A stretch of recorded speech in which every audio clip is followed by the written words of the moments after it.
In this video, I'm gonna teach you how to connect FL Studio to MIDI keyboard. It's a very easy process, so make sure to follow along. Setting up any MIDI keyboard that you have and using it within FL Studio is extremely simple. First, you will have to connect it to your PC. Primarily, this will be done using a USB cable. If you have another connection type, then use it as needed. So grab the necessary cables and make sure that your MIDI keyboard is properly connected to your PC. Like I said, if you are doing this through USB, it's as simple as finding any available USB port on your PC or laptop and then connecting the cable to your keyboard. Once this connection has been established, make sure that the keyboard is detected and now open FL Studio. Now inside of FL Studio, go over to Options and then MIDI Settings. In here, you will be able to check if your keyboard was properly detected, so you should see it appear here.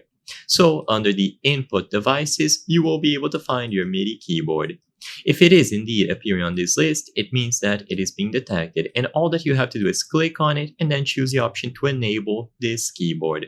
If you don't see it in this list, it could indicate a problem with the cable or the connection that you are trying to do. So you will have to go back and figure out on why it is not being picked up by your PC. But once it is picked up, just click on it and then select the Enable option.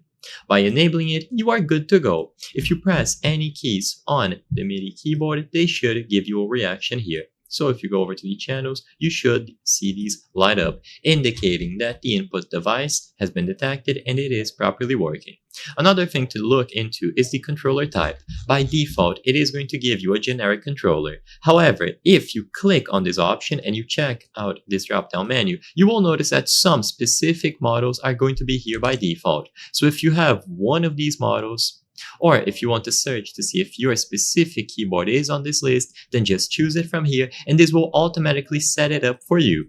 If you don't find it on this list, that's okay, just go back to the generic controller. But if it is here, it is recommended to choose the specific controller for your MIDI keyboard model. I hope I was able to help you on how to connect FL Studio to MIDI keyboard. If this video helped you, please be sure to leave a like and subscribe for more very easy tips. Thank you for watching.